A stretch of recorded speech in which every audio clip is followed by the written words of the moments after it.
विश्व के प्रथम राजश्री आपका जय हो। हे आनंददाता, आपका विजय हो। हे मरुदेवानंदन, आप धर्म के प्रभाव से उपसर्ग परिसहों में निर्भय रहो। हे जगत पिता, आप उपद्रवों को क्षमा पूर्वक सहन करो। हे आदिनाथ, आपके चारित्र धर्म की आराधना निर्विघ्न हो। हे विश्व उद्धारक, शीघ्रातिशीघ्र धर्म तीर्थ की स्थापना कर इस विश्व का कल्याण करो। भगवान ऋषभ देव की जय हो।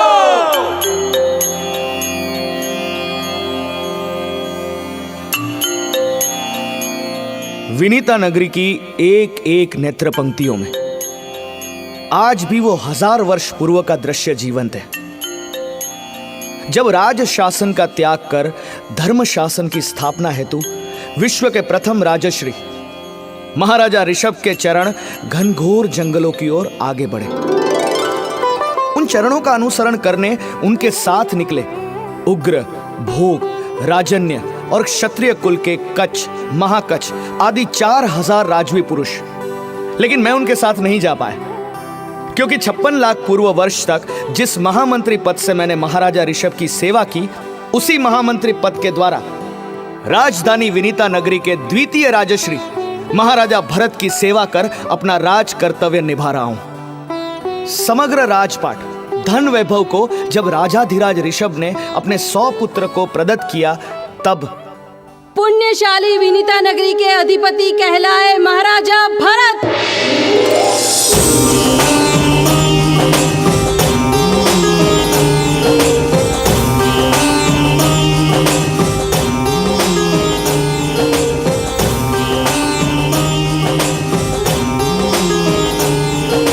पिता ऋषभ देव से पुरुषों की 72 कला सीख प्रबुद्ध बने ज्येष्ठ पुत्र भरत।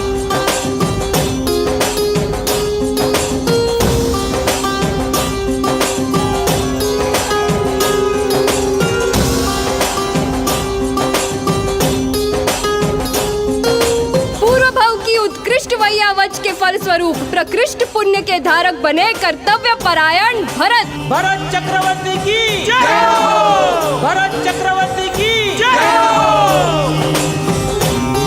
सत्वशाली तक्षशिला नगरी के अधिपति कहलाए महाराजा बाहुबली।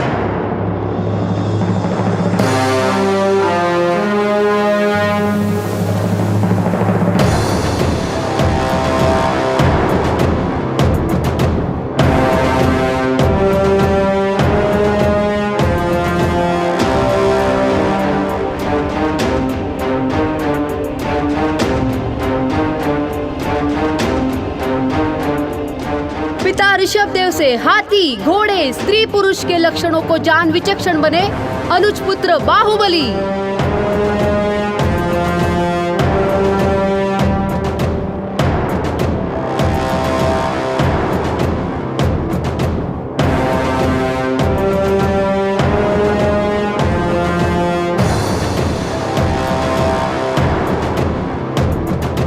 पूर्व भाव की निस्वार्थ वैयावच के फलस्वरूप अचिंत्य बाहुबल के धारक बने नीति परायण बाहुबली।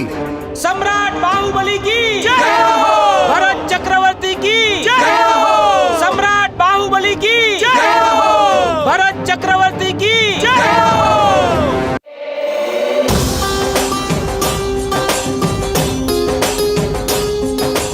विनीता नगरी के महाराजाधिराज गजस्वपति, भूपति, प्रजापति, स्वर्ण रत्न श्रीपति, राजनीति धुरंधर, अहिंसा अवतार महाराजा ऋषभ देव के ज्येष्ठ पुत्र, शस्त्र अस्त्र शास्त्र पारंगत, अजय योद्धा महाराजा भरत पधार रहे हैं।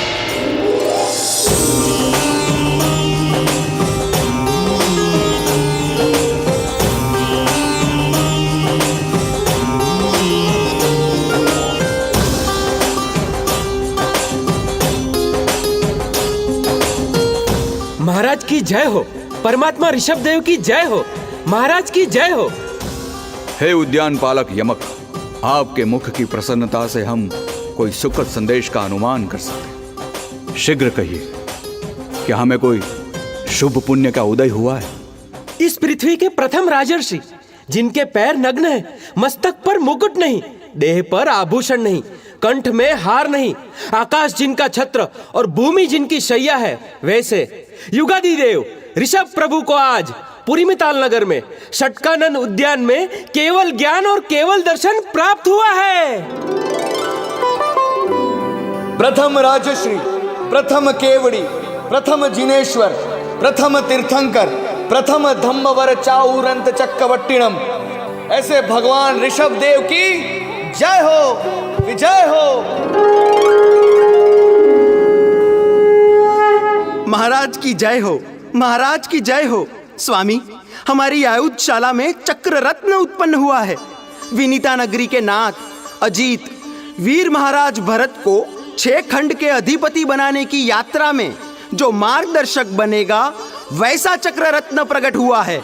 हे भावी चक्रवर्ती, इस चक्र रत्न की पूजा हेतु शीघ्र आयुधशाला पधारे।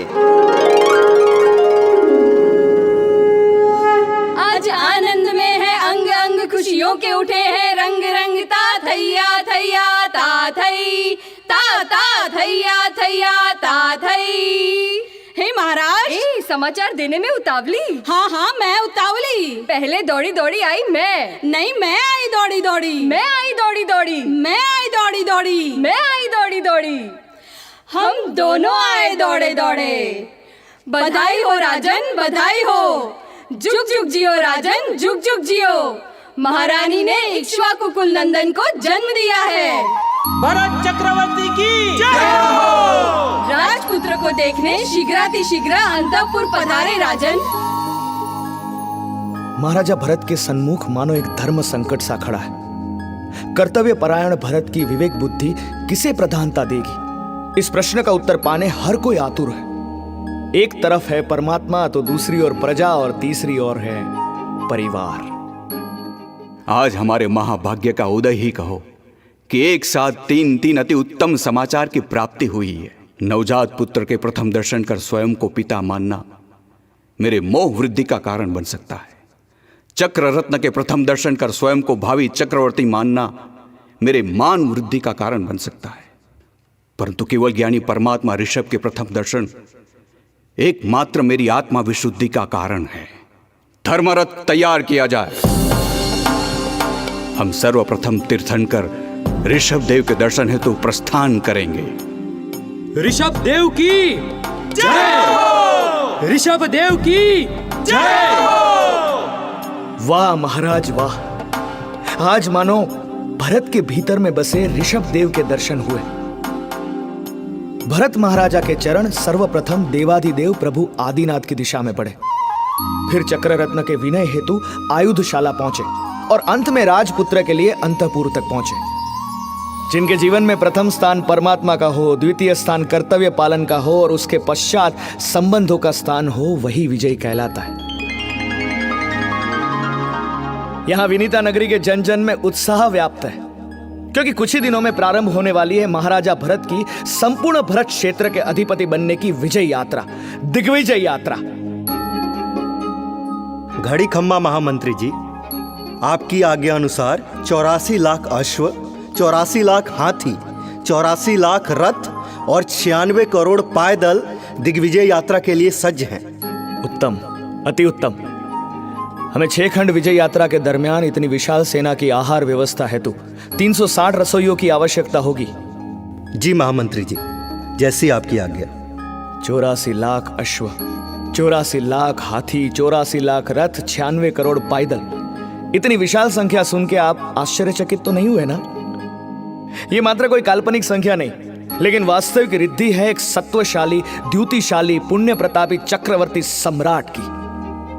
वैसे तो प्रभु आदिनाथ कहते हैं, पुण्य तो पूर्व भाव से प्राप्त किए हुए बीजारण की तरह होता है। स्वार्थी उसका उपयोग कर लेता है और परमार्थी दान जैसी शुभ प्रवृत्ति के द्वारा उसे बोकर उसका अनेक गुना फल प्राप्त करता है। हाँ, तो हम बात कर रहे थे महाराजा भरत की दिग्विजय यात्रा की। अडिग मनोबल के साथ आगे बढ़ती ये महासेना घोर जंगल, ऊंचे पर्वत, गहरी खाई, तूफानी नदियों को पार करके अनेकानेक देशों में युद्ध करते हुए उन पर भरत का आधिपत्य स्थापित करने लगी। महामंत्री जी, समाचार आए हैं कि हमारे भरत राजा अब मगध तीर्थ, वरदान तीर्थ, प्रभास तीर्थ के भी राजा बन गए हैं। राजा भरत सिर्फ 3 दिन का उपवास करते हैं और उस तीर्थ के राजा के दरबार में एक तीर छोड़ते हैं। उस तीर पर चक्रवर्ती का नाम देखते ही वह राजा अपना संपूर्ण राज्य हमारे भरत राजा को दे देते हैं। ऐसा कैसे हो सकता है? चक्रवर्ती के पुण्य प्रताप से 60 हजार साल बीत चुके हैं। और बेटा, सिर्फ ये 3 तीर्थ नहीं, परंतु भरत क्षेत्र के 6 खंड के 32,000 देश, 72,000 महानगर, 99,000 उपनगर, 48,000 द्वीप और 64,000 राजकन्याओं पर अपना स्वामित्व स्थापित कर प्रथम चक्रवर्ती भरत अपनी विनीता नगरी में पुनः पदार्पण कर रहे हैं। तो चक्रवर्ती राज्य अभिषेक महोत्सव की तैयारियों का प्रारंभ किया जाए। विनीता नगरी के महाराजाधिराज गजस्वपति, भूपति, प्रजापति, स्वर्ण रत्न श्रीपति, राजनीति धुरंधर, शस्त्र अस्त्र शास्त्र परांगत, अजय योद्धा, अहिंसा अवतार महाराजा ऋषभ देव के ज्येष्ठ पुत्र, 6 खंड के अधिपति, प्रथम चक्रवर्ती महाराजा भरत की जय हो।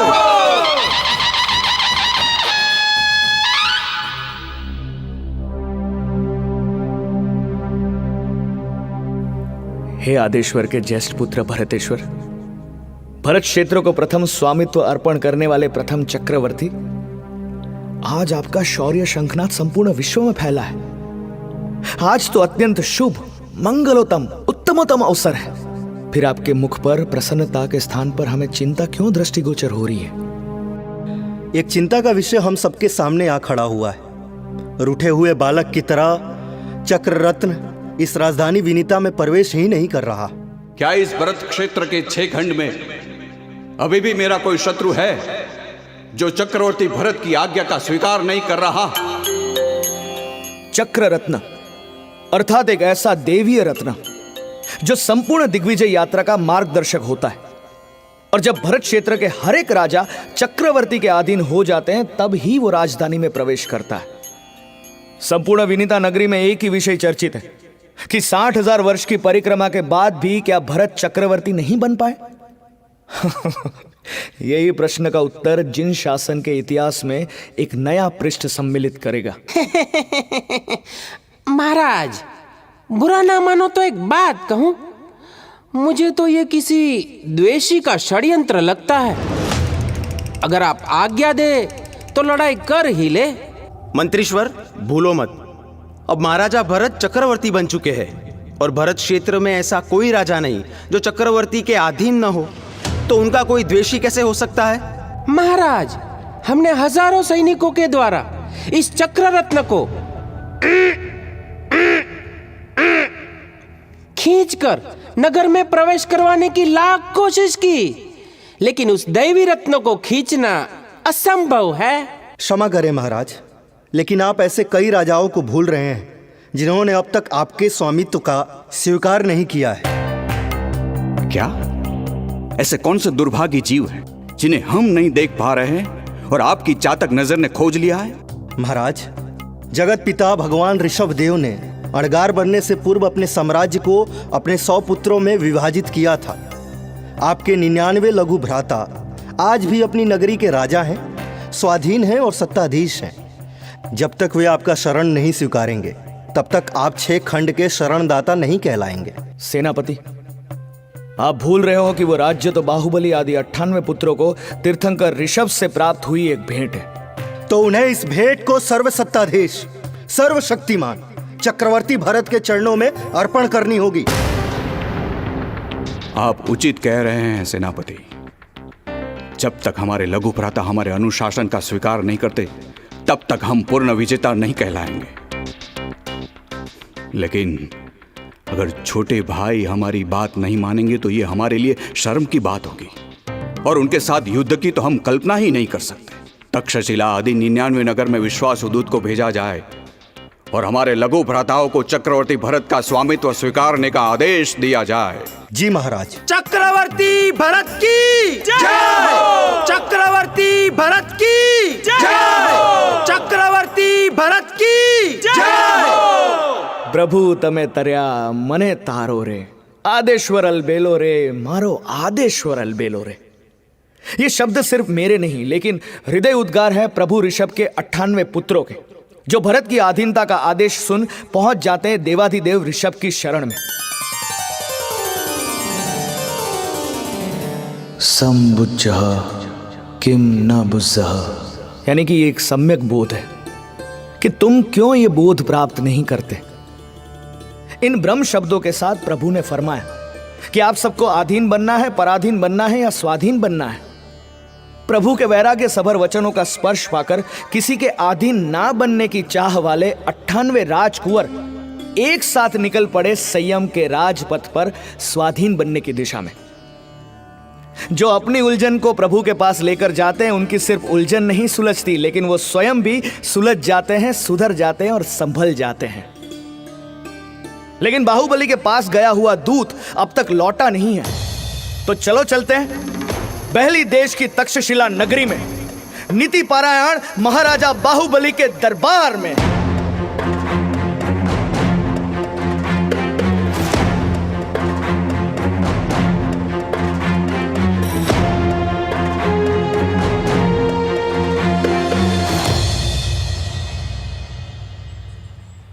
महाराजा बाहुबली की जय हो। महाराज, आपकी एकांत के क्षण में विक्षेप डालने के लिए माफी चाहता हूं, पर राजा भरत का दूत मिलने आया है। उसे अंदर आने दिया जाए। नीतिपरायण बहली देश के अधिपति बल सम्राट बाहुबली महाराज की जय हो। इस भरत क्षेत्र के प्रथम चक्रवर्ती महाराज भरत का दूत सुएग आपके लिए संदेश लेकर आया है। हमारे भाई के देश से एक दूत का आना यानी खुशी का आना है। क्या समाचार लाए हैं बताइए। हमारे वडिल बंधु कुशल तो है ना? शीघ्र बताइए, क्या आदेश भेजा है हमारे लिए।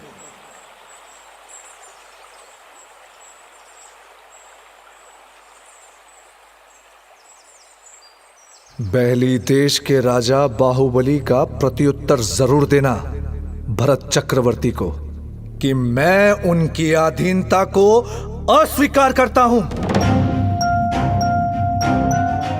अधीनता असंभव। मैं शरीर छोड़ सकता हूं लेकिन स्वाभिमान नहीं।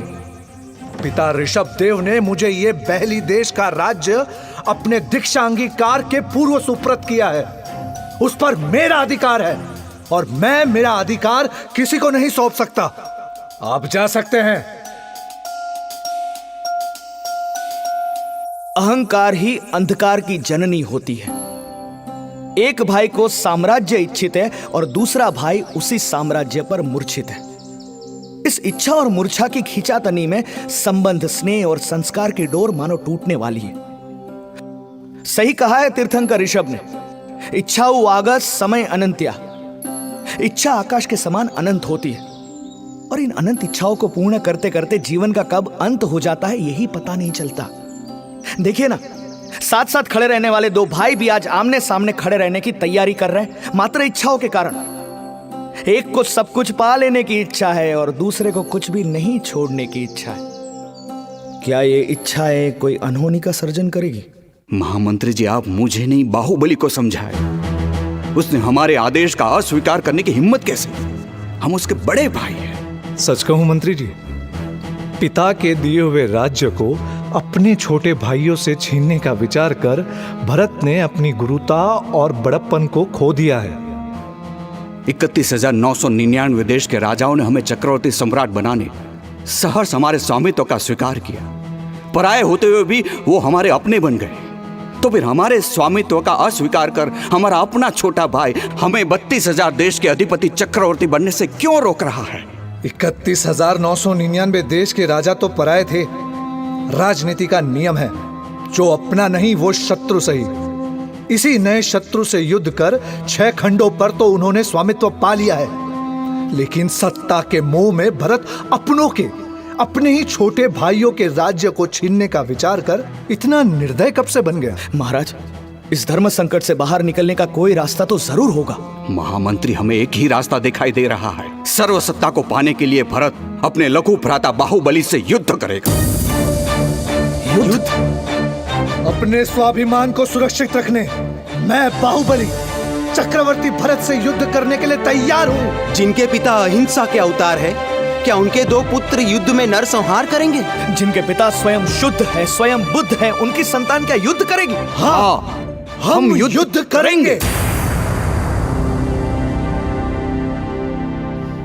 जन और धन की हानि को बचाने और शांति का संदेश संपूर्ण विश्व में फैलाने वाले भगवान ऋषभ के पुत्र, क्या उनको ऐसा युद्ध शोभा देता है? नहीं, हम इस इक्ष्वाकु कुल को लज्जित नहीं कर सकते। उत्तम पुरुष की विचक्षणता तो यही है कि वो स्वयं के बल का परिचय देकर हार या जीत का फैसला करे। इससे उत्तम है कि आप दोनों सेना की मदद से युद्ध ना करें और परस्पर अपने बल की परीक्षा कर हार जीत का निर्णय कर लें। हमें ये युद्ध मंजूर है।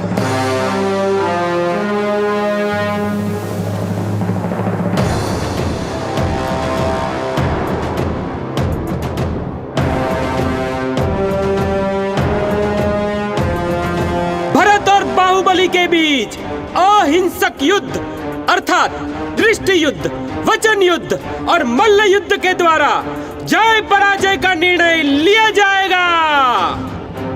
बहली देश का तक्षशिला नगर आज साक्षी बनेगा एक अनोखे संग्राम का, जहां 2 शत्रु नहीं 2 सगे भाई लड़ेंगे। एक और है प्रभु ऋषभ देव के ज्येष्ठ पुत्र और 6 खंड के अधिपति महाराज भरत, और दूसरी ओर बाहु सम्राट बहली देश के अधिपति महाराजा बाहुबली। पहला अहिंसक युद्ध है दृष्टि युद्ध, जिसमें भरत और बाहुबली में से जिसकी पलकें पहले गिरेगी वह हार जाएगा। युद्ध का प्रारंभ हो।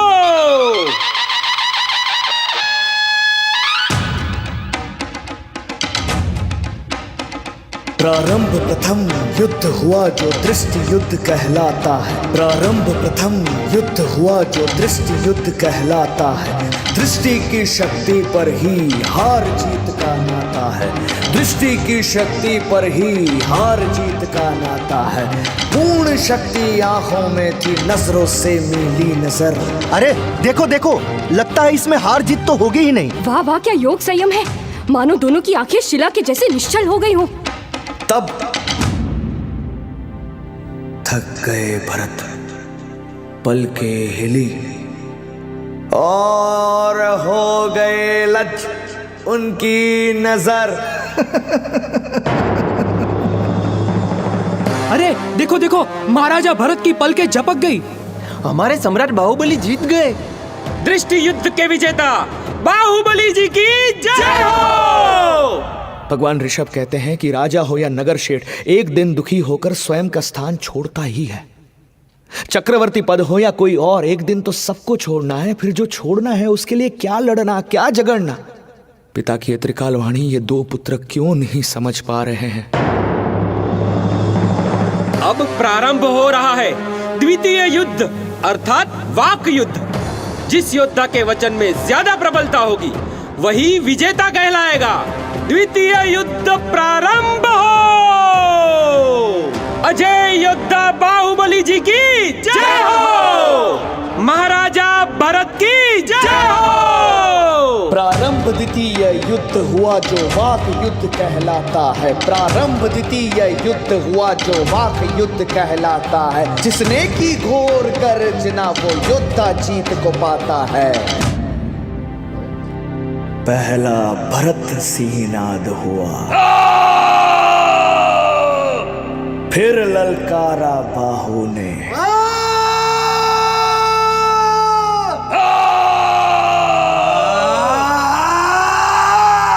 इस बाहुबली का सिंहनाद तो तीव्र होता जा रहा है। हाँ हाँ, कान बंद कर लो। इसकी प्रचंड पुकार से मानो आकाश भी फट जाएगा। मुझे लगता है भरत राजा फिर हारेंगे।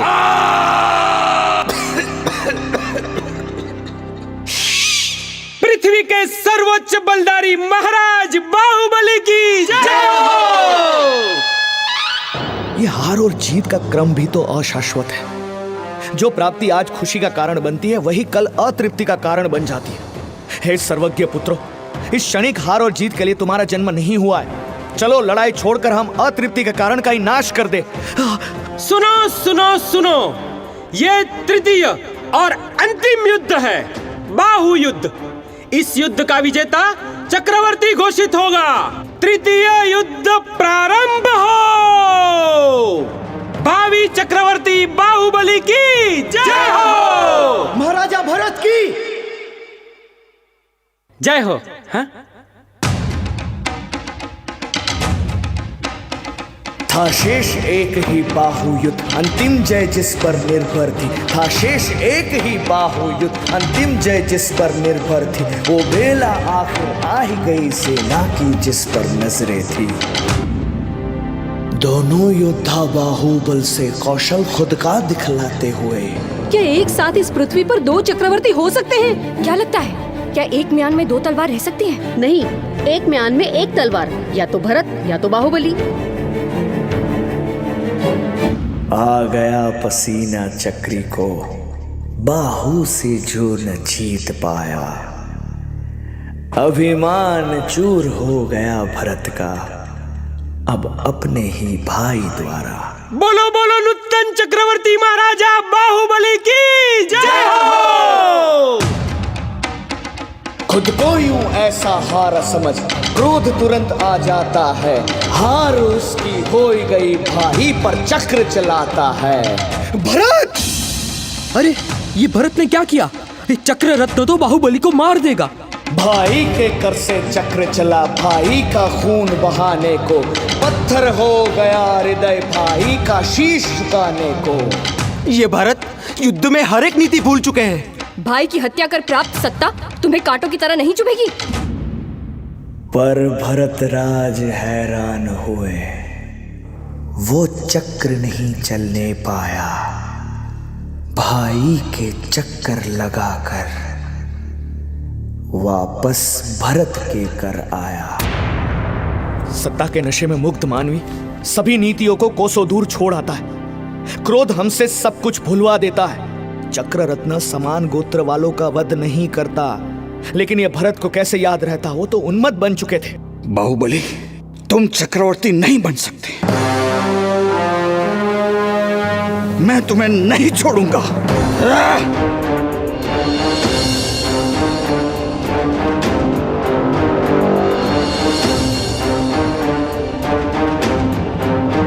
अभी बाहुबली की वज्र मुष्टि गिरेगी और भरत चूर चूर हो जाएगा।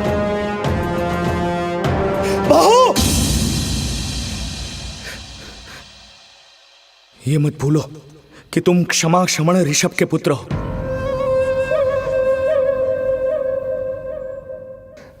धिक्कार है बाहुबली तुम्हें।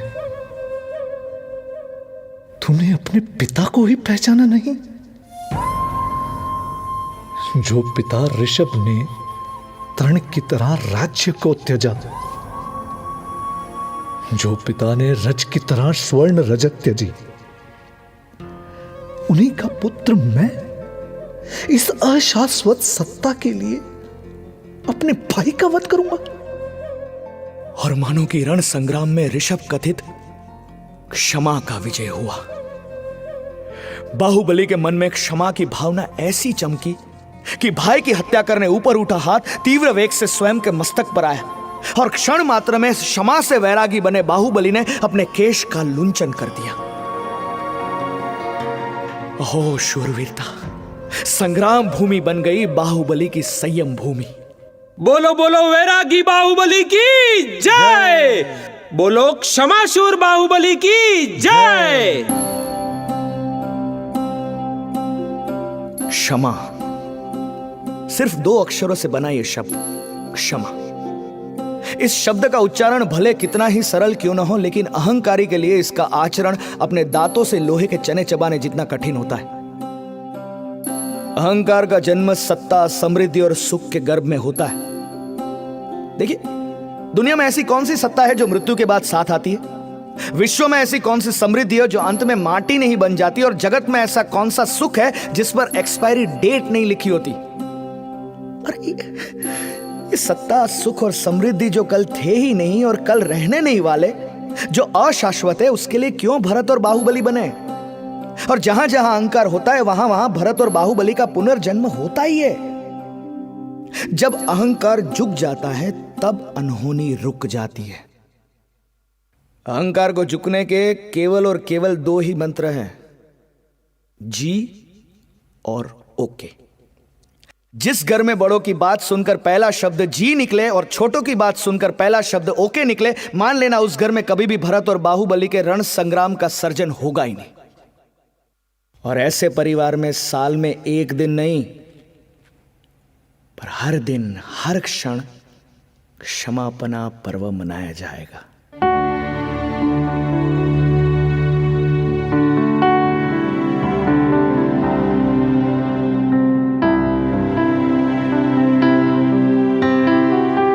हर्ष हर्ष, रखना नहीं है बैर किसी से, प्रेम से रहना हमको सभी से। गांठ जो बैर की पड़ती रहेगी, कर्मों के बंधन से बंधती रहेगी। कर्मों के बंधन से बंधती रहेगी, कर्मों के बंधन से बंधती रहेगी।